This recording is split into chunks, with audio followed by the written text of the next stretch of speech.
Hello, I'm Nathan with the eBook Reader blog. Welcome to another comparison video. We've got the Onyx Boox Note on the right, the Sony CP1 here on the left. They're both very similar devices from the point of view that they have a 10.3-inch flexible e-ink screen, but they're both very different from a software perspective.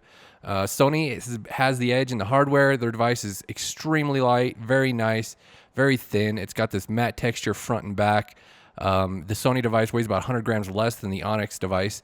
Onyx is about 334, Sony's about 234. So they're both extremely light as far as like a 10.3-inch screen goes. The Onyx has USB-C down there, power button on top. The Sony has just the regular USB. It's also got the power button on top. So like I said, the Sony has the superior hardware. They got a really, really nice hardware. The Onyx is just kind of average. It's got a little bit of flex on the right of the screen there that kind of clicks. I'm not a fan of that. It also kind of has a rough edge to the bezel, but the Sony has that flush screen. So they both have quad-core processors and 2 gigabytes of RAM. So there really isn't like a noticeable difference in far as performance when you're talking PDFs, because the Sony, it only supports PDFs. Onyx supports a bunch of formats. So the Sony pen, it's a lot nicer as well. So the hardware definitely goes to Sony's corner. Onyx, it's just got this cheap plastic pen. You can use other Wacom pens as well with this, with the Boox. The Sony's pen has a battery. It's very specialized for this device. I don't know of any other pens that work with the Sony device. But so the Onyx, you have to actually enter the writing mode when you're using PDFs to write on the screen. Then once you do that, you're good to go. And then you can exit the writing mode and you can use the pen for like highlights and stuff like that. So with the Sony, it has the 2 buttons on the pen, so you can use highlights and eraser with that. And then the Onyx, it has a eraser on the tip of the device. You can erase that way. So they're both very good with the writing aspects, but the Sony has more of a paper-like feel because it's got that matte texture on the screen. The Onyx, it has like a slick screen. The screen's a little bit more like glossy. I really like that matte texture on the Sony screen. The Sony Stylus also has replaceable tips. I'm using the felt tip right now. It's more like a pencil-like feel, and then they also have like a palm tip for more of a paper or a pen-like feel. So the Onyx, it doesn't have replaceable tips on the Stylus. As you can see here, you can use the back end as an eraser. The Onyx, it just has like a hard plastic tip, and it doesn't wear down. So as you can see, the Sony is a little bit louder. You can hear the scratchiness of the pen on the paper. Might be kind of annoying for some folks. Onyx is virtually, you can barely hear it, but the responsiveness is a little faster on the Onyx. You have like no delay, hardly at all. Sony has just a touch of delay. The Onyx is just a little bit faster. Then the Onyx also has some additional features, like you have some different shapes, and then you got a little bit more variety with like the line sizing. One thing too about the Onyx is it supports the pressure sensitivity. So the Sony, it doesn't have any pressure sensitivity. You got this little icon up here where you can change the color. So this doesn't show up on the device. It's just sort of dark and darker. The colors, they'll show up when you export it to your computer, and then it has like the different line sizes, got like 5 different line sizes, but it doesn't have the pressure sensitivity. So like the Onyx, if you're writing softer, the line's like fainter, and then the harder you press, the thicker the line will go. It's switched to a different one here. You can see it a little better. So yeah, the pressure sensitivity is quite nice on the Onyx. It does give it another level of realism. And then the Onyx also has the undo and redo buttons, which is a huge plus, because the Sony, if you accidentally erase something on there, there is no way to get it back. So there is no undo, no way to erase something if you accidentally erase something. So Onyx a little bit more suited for the drawing aspects. And then the Onyx, you can also turn the pages and activate hyperlinks with the Stylus when you exit writing mode. So the Sony, sometimes I forget and I try to hit a link or something. You can't hit links with its Stylus or turn pages because it'll just write on the screen. But if you hold down this top button, you can do highlighting, and it's very accurate and quick. So the highlighting feature works well. It actually works well on both of them. You can get the good accurate starting point and a good accurate end point. Same with the Onyx. You just got to hold on for a split second, and then you can do that. And then you can select to highlight it. So where the Sony will automatically highlight it, where the Onyx, you'll have to do the select to highlight it. The Onyx also has a lot more features. I mean, the software is so much more advanced than Sony's. It's not even a close competition. The Onyx, you got the dictionary. You can add text notes to your highlights. You got a bunch of cropping modes. So as you can tell, like right off the bat, the text is much darker on the Onyx, even with the default. It was at the default right there. Now we have it, the contrast darken feature a little bit more. I like to use it to have it set on the first setting, and so the text is a lot bolder than it is on the Sony. And then the Onyx also has a lot of cropping options. So once you crop the page, you can page forward that way. So the Sony, And you also got pinch zooming on the Onyx, though. The Sony doesn't have pinch zooming. With the Sony, you can zoom in, but you can't turn pages. I'll show that in a second. So the Onyx, you have the tabbed view at the top. You can have up to 4 documents open at once, including EPUBs and PDFs. You got all the different formats supported, whereas the Sony, it only supports the PDF format. But you can have 2 documents open side by side with the Sony at the same time. So in the landscape view here, this is something that the Onyx doesn't have, but I did see that I had planned this on an update, so the Onyx might be getting this soon. So like you can have the 2-page spread if you just want to view one PDF, or you can have 2 separate PDFs in each window.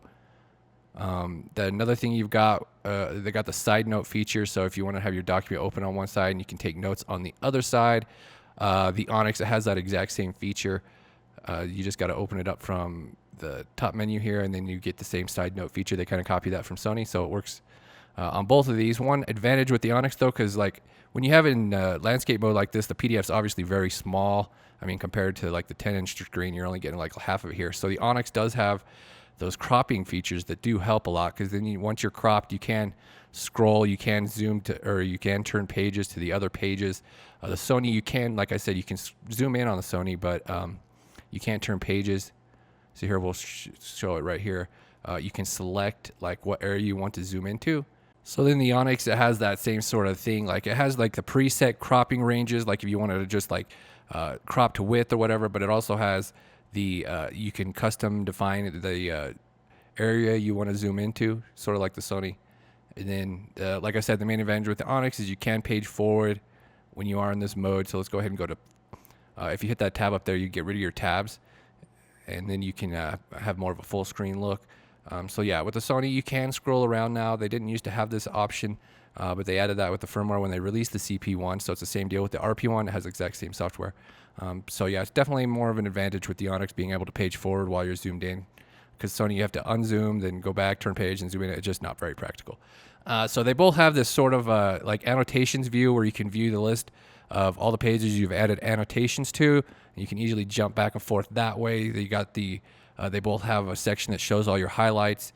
The Onyx, it has bookmarks. Sony doesn't really have bookmarks, but it has this the marking feature. So if you have these special marks, you can put these on your page, like the star. It's kind of a different form of bookmarks. You can search for them that way. Where the Onyx just has a traditional bookmarks where you tab the top of the page. Huge advantage for the Onyx. Table of contents support. Makes navigating the book so much easier if you have large PDFs. I can't understand why Sony never added table of contents support to their devices. It makes it difficult to navigate. Another thing with the Onyx is you got this history right here. You can go forward and back to all the pages you visited. Sony has no way to go back when you hit a link or you go to a new page. It makes it very difficult to navigate. You got to make sure you like mark the page before you leave it so you can get back from the annotations list. I don't know. It's just a hassle. I don't understand why they didn't add that feature. So they both have the multi-page view. You can scan through your document that way. They both have page jump. So the Onyx has like more of a traditional home screen and a library view. You got the different viewing options. The Sony doesn't really have like a home screen. It just has like a list that'll show all your documents.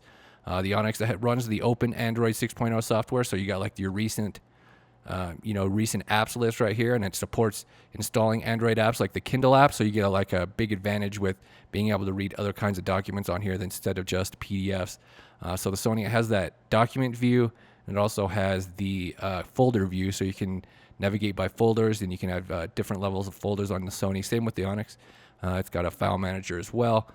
So I like using the Kindle app. I've already read a few books using the Kindle app. It works well, works better than other Android e-readers I've used. It's just a little bit slower than you might like, but it works well for me. Another big advantage for the Onyx, it supports Bluetooth page turners or, pedal turners if you wanted to use this like as a music setup. So you got the wireless, the Bluetooth. You can connect keyboards, audio players, because the Onyx supports audio as well. It does have 2 speakers on the back, but they're very poor quality. One of them doesn't even work on mine. But yeah, you can hook up Bluetooth speakers or headphones to listen to music or text-to-speech that way. So I like having the remote page turn. It's kind of a cool feature. Onyx also has like this option where you can set how you're going to navigate the page. So if you have multi-column PDFs, it'll follow the columns. You can set exactly how you want it to navigate and how many columns you've got, and it'll follow the columns as you're while you're zoomed in. So you don't have to like manually do that.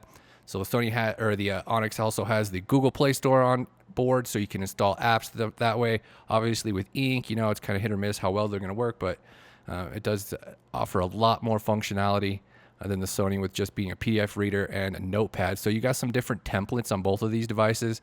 You can load some different templates in the Sony as well.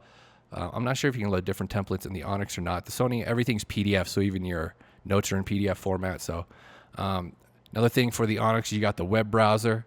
That actually works pretty well. The text is nice and dark. Scrolling is fairly smooth. It enters that partial refresh mode, and then it'll take it a couple seconds to give you the full refresh right here.